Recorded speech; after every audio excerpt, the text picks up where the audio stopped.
is Dixie Jarko with Author Showcase, and today we're talking with Lewis Clark, Native American poet and storyteller. Welcome. We're happy to have you here. Thank you. So tell us a little bit about yourself. Well, I started writing poetry in the 6th grade, and when you write poetry in the 6th grade and you go to a Catholic school on the reservation, you get beat up a lot. So that So you're that a was tough my guy, too. No, I just got beat up a lot.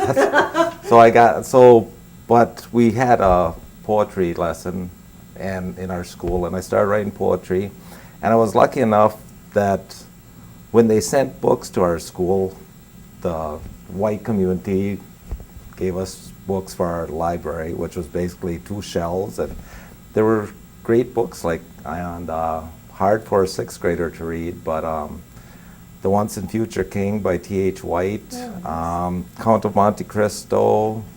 Some great literature. Right, and so I got to read that type of stuff, even though I didn't understand most of it, but I still got to read it. And then, but as it is, when you get into high school, and I was bussed off the reservation, I really didn't take my studies seriously because I was told right away that I didn't have to study to graduate from high school. All I had to do was cooperate and graduate. Just show up. Right, and so basically that's what I did. I wrestled, I played a little football, and had a good time in high school. And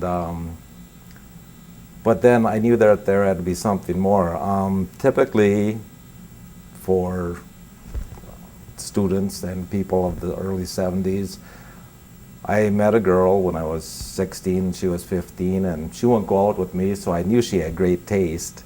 And so it took me a year to get her to go out with me, and then we got married when we were 18, and we had a child, and then we had another child, and I didn't want the type of life that we were having, though it was a good life. I was making good money, we were working all the time, and we were going out and that type of stuff, but that isn't what I envisioned as a family. And my wife and I, Debbie, sat down, decided a vision for ourselves. Cool. And we decided that we wanted our children to go to college. Wanted all our children to go to college, no matter how many there were. And the best way for that to happen is to show how important it was. So in 1979, I quit working and I came down to Oshkosh and I started college. And yeah, we didn't have much money. It was, thank God for that, they had that commodity cheese giveaway back in the early 80s, and you'll get 5 pounds of cheese. We made sure that the children always had sufficient food, and Debbie and I lived on a lot of cheese and bread and potatoes, and we made it through until I found full-time work down here in 1982. So what was your bachelor's in? It took me 25 years to get my bachelor's degree. I went to school at nights, but all that time the kids got to see that it was important to us. I started out in journalism. Then classes were hard to get at night, and I took a lot of English classes, and finally I had to go to business because business is what is readily available to people. So during all this time, I was still writing poetry and wanting to write. And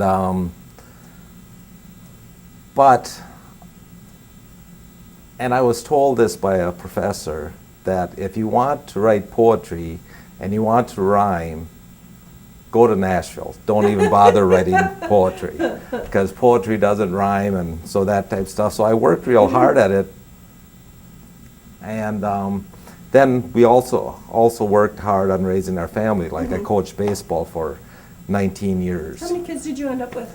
We had 7. We lost 1, but we had 6, and all 6 of them, as of this year, have graduated from college. Nice. We're very proud of that. That is. It's amazing.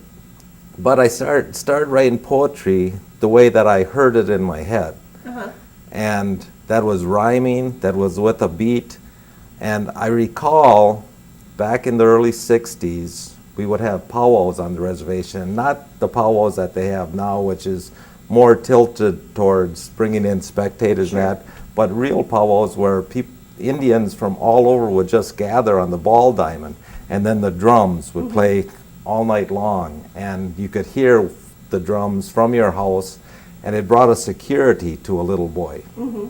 What tribe are you with? I'm from Oneida. I'm an Okay. member of the Oneida tribe, the Iroquois Nation, and the Iroquois Confederacy.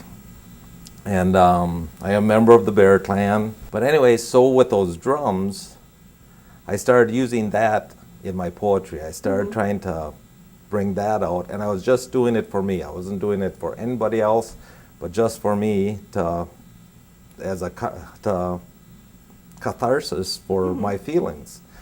And then sometime around the year 2010, I was reading the newspaper and said, we need poems. So I sent in 5 poems, and a few weeks later I got a letter saying, we liked your poems, could you send 5 more? Oh, nice. So I did, and they didn't ask for money, which was awesome because I'm not going to send any money. When you have 6 kids, you're not going to send any They money. should be sending you money. Right. And then I get another letter, we really like your stuff, could you send 35? That's a lot of poems. Yeah, and I'm going 35 to 40. And I'm going, well, yeah, I can, but not right away because I have to type them up. And at that time, I was typing like this. Uh-huh. And I had a lot of people offer to help me type these Uh-huh. things up, which was kind of hard. But you know, when you get something So like did they that. edit your stuff at all, or did? Yes, they did. They went through it and set it up. I didn't get to set up how I wanted it. They just they did it all. And then And they still didn't. They didn't pay you anything for that. no, Okay. they just gave me 1,000 copies. Okay. Well, that's Free. good. Yeah. And then I was supposed to go out. And then, so I started doing, well, initially I took the books to the library, to this library, Sure. Oshkosh Library, and then to my library in Omro, and I donated one to the library in Oneida. And then I started doing small readings, small poetry readings. And first one I did was in Appleton, and it was kind of cute because I did a reading being an Indian poet, and the first one who came up to offer to buy a book was a cowboy. So that was kind of unique because he was cowboy poetry and all that kind of stuff. Oh. And then during this time, I also brought the book to the Oneida Arts Board, and somehow or another, they presented me with Oneida Arts Board. What would you call it? Like an award? An award, and Nice. Wisconsin Arts Board Award, Oh, which that's kind of a entailed big deal, yeah. like a $500 grant, and so I could afford to buy fuel basically to travel Sure, and do sure. poetry readings. When I started doing my poetry readings, I did them a little bit different. I did them in a story form, as in I told the story about how the poem was created, and then I did the poem, and I did a whole series of them. And eventually it morphed into that I was getting more and more invitations to go out and do these things. Sure. And I guess the biggest thing was that I was the Wisconsin Fellowship of Poets of Wisconsin asked me to be a featured speaker at their main conference. Nice. And so I went there, and I did about an hour. I did about an hour and 15 minutes, and inside that, one of the poets came there and said, "Why don't you write that book? Why don't you write it the way that you present it?" Yeah. So I did finally write that book, and I sent it down to the University of Arkansas, who had done the chapbook, and they sent it back, and they said, this is one of the most unique things that we've ever seen. However, they only do chapbooks, and this is a full book. So they gave me some places to send it to, and right now it's at a publisher. Oh, nice. And but during all this, I was at a concert, and there was a young man there who I had coached baseball with his father, and his father is a professor out in Pennsylvania. And he's folk singer. Okay. And his name is Neil Swanger. I'm putting a little plug for him. He's from the area. He comes back and sings, but he's in Minnesota right now. And he gave me one of his CDs that he made, that he cut, and I gave him a book. So he sent the book out to his father, and his father was involved with Martin Luther King Speaker Series at Clarion University, and they were talking about living the dream. And he came home that night, and he said, I opened up your book, and it said living the dream. Oh, was it this book or the new This book, Okay. this book. The new book isn't published yet. Okay. And so he took the book to his board, and they offered me $1,200 to come out and give a Nice. speech. And So it's kind of snowballing. well, yeah, it's a little bit slow right now because I've been working on other things right now. But for like 3 years, I did a lot of things. I have a couple things coming up now, and I just got done doing a few things. So I'm continually busy. During this time, one of my people who work with me and for me sometimes, I'm a foreman, and he's on my crew often. He helps at a sports memorabilia store. Okay. And Paul Horning happened to be there, and he said, and he offered, you want my autograph? Oh, yeah. And the guy says, no, I'm not an autograph guy. He says, but my boss, Louis Clark, thinks you're one of the greatest football players ever. So he got me the autograph. So I wrote Paul Horning a nice thank you letter, and I said, somebody should write a book about the 1960 season when you scored 176 points, Wow. which is over 14 points a game, and that I don't believe that'll ever be matched again. And anyway, he called me, and he said, why don't you write it? And Oh, my goodness. I said, well, I was driving a truck, I got out and I did a happy dance, and then, so I started writing the book, and I wanted it to be a children's book, 6th grade, Okay. Tex Mall type book from the 60s. Tex Mall was a writer for Sports Illustrated, but he wrote a series of books called The Quarterback, The Rookie Quarterback, and The Championship Quarterback. And that's what I wanted it to be for a 6th grade intellectual level. I figured 35,000 words. Yeah. So I wrote it, 35,000 words, and I sent it to a publisher. And it says 4 to 6 weeks return. Yeah. I sent it on a Monday. On Friday, they wrote to me, Nice. email, and said, this subject needs more than that. Could you make the subject be 80,000 words, 70 to 80,000 words? Wow. That's a lot. And I thought, well, yeah, I could, but I'd have to change it a little bit. And the first title was Paul Horning, the 1960 season. So I worked on it a little bit, and worked on it a lot, actually. Yeah. And basically, this is 35,000 words. This altogether is 75,000 words. So we worked on it, and it's called now Lombardi, Horning, and the 1960 NFL season. But he kept wanting me to, the editor kept wanting me to add certain things, like he wanted me to contact the Packer players of this time, which isn't a bad idea because a lot of books get sold that way, and do interviews and get stories from them.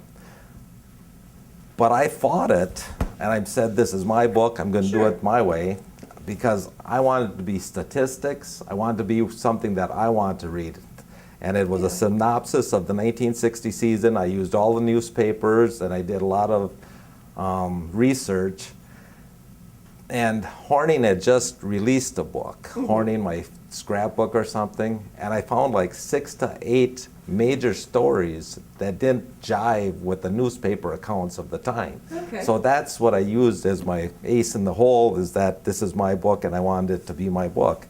And so when I finally got it finished, and he liked it, the editor liked it, but when he took it to his publishers, they said there's too many things going on with Lombardi After all that. Horning right now, because a lot of books came out last year. Dave Robinson wrote a book, Willie Davis wrote a book, Horning released a book, and it was all Oh, about yeah. the 60 Packers. And I understood that, and I understood that I wasn't flexible to what they wanted. Yeah. But I wanted to be true to myself. Absolutely. And but he gave me some good places to send it to, and he also said that I should exhaust all the sports publishers in the country that I can. So Yeah. right now that's working. I'm working on that, except during this time, I've been very busy the last year and a half.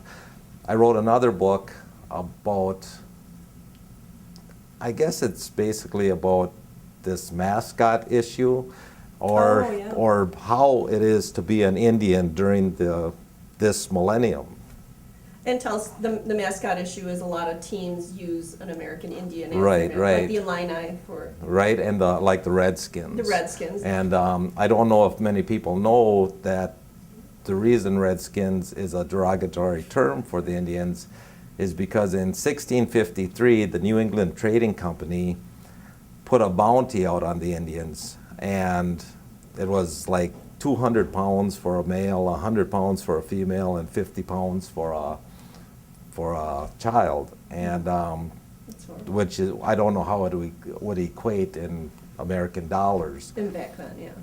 Right, but because you wouldn't be hauling in bodies, all you had to do was bring a piece of their scalp with the red skin attached to prove that you had killed them.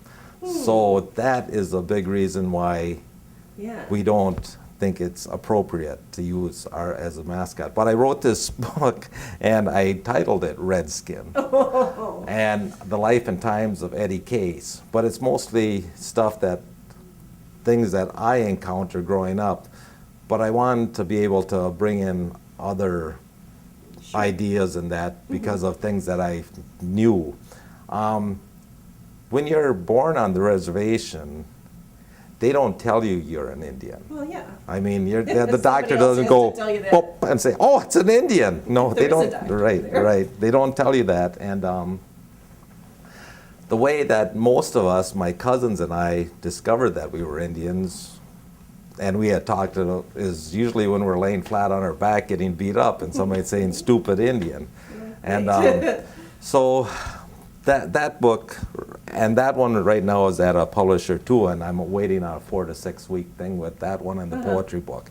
The Packer book I have to get in, but Now, do you have a website or? no, but Oh. my writers group is always promoting me to have a Oh, website. you have a writers group? What, The Oshkosh Writers Group, Okay. and do you well, find that helps you? I wish I would show up more. We wish you would too. I'm very involved in our life, our children's Sure, lives and everything. And as I said, I coached baseball for 19 years, and now I still ump. I ump Little League tournaments. I love Little League baseball. My son is still playing baseball, and he's playing for Manitowoc Bandits right now, and he played for the Lawrence Vikings for 4 years. And so You're just I don't have a lot of time to do things, and what time I get, I try to focus on my writing. Unfortunately, when you do really delve into writing, there becomes an aspect of it where it does become work. Oh, yeah. And your creative powers are still there, but sometimes you want your creativity to flourish in some other way where you don't have to think. Sure, sure. So actually, I've taken up painting now. And so I went and bought Nice. myself some canvases, and I paint in oils right now.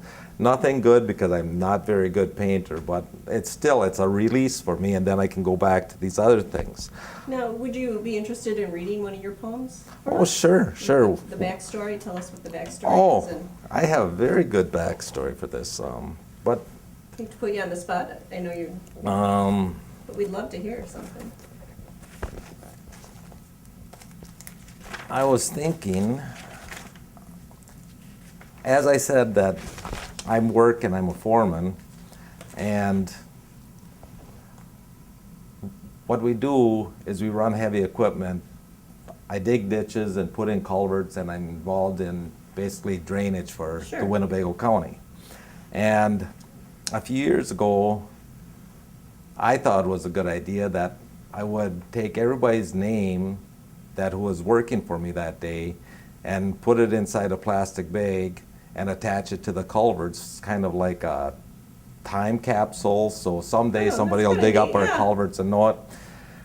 And I would attach it to one of my poems, and it's kind of amazing how easily you can get a crew to go back to work after break time if you start reading poetry to them. And so, Kind of your secret weapon. right, but their favorite poem is based on a true story, and I've done this poem many times. I was working out west of Amro, and there was a cow staggering around in the field, and I could smell you could smell like the alcohol in the air from the corn fermenting. Yeah. And so I wrote this poem called Drunken Cow.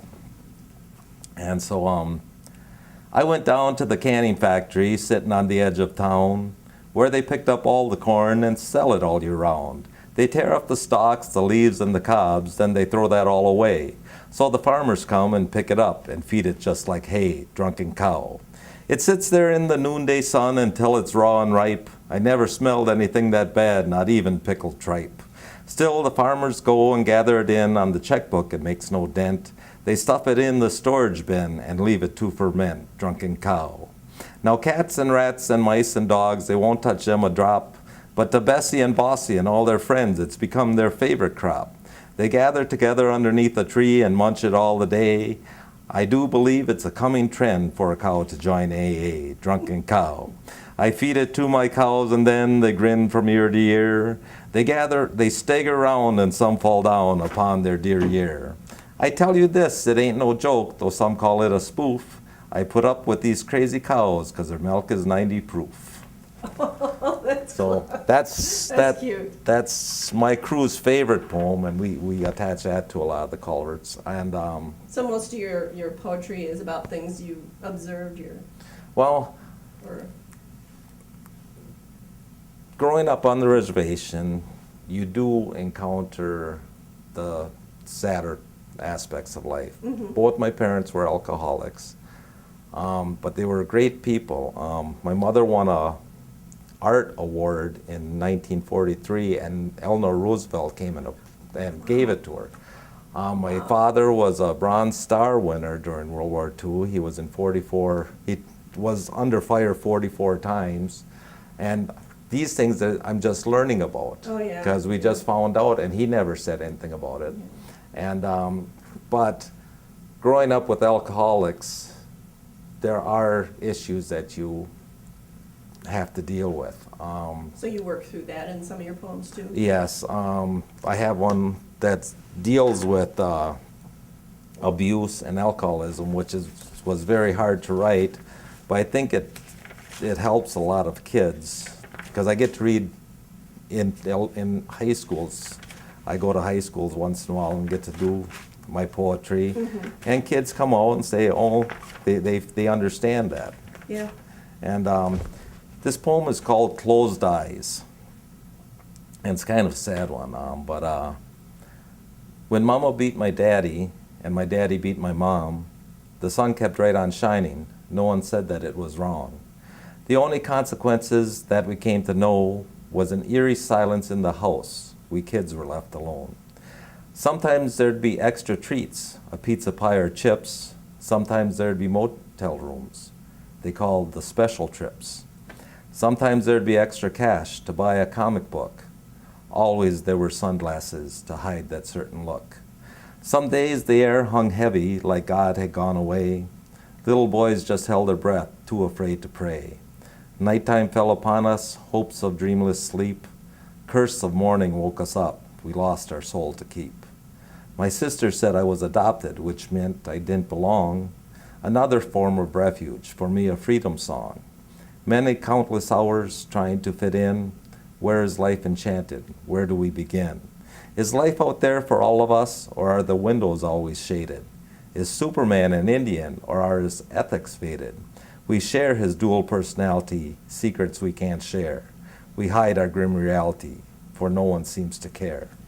And then when I read that poem to the kids, I always emphasize that there are people out there who care, and the kids should go and report these things so they Yeah, can get get some help. help, yeah. Because I wouldn't want them to have to go through what I did. I was quite lucky in a sense because when I was born, my mother had lost a baby in the White Hospital. And so my sisters were born more white, raised more white. They went to the best schools and everything that they could afford. Sure. And that was like St. Joseph's Academy in Green Bay. But because I was the last child, the only boy, I was allowed to be raised on the reservation. And it was a real contrast because on the north side of the tracks lived my white relatives, and on the south side of the tracks lived my Indian my grandma. And she raised me the first 4 years. And the difference there was on the north side of the tracks, at my white relatives, Polish relatives, I was taught to sit and listen and be quiet. Yeah. And I always thought it was cool because they always pour the coffee in their saucers and then drink the coffee from their saucers. And, you could hear the slurping.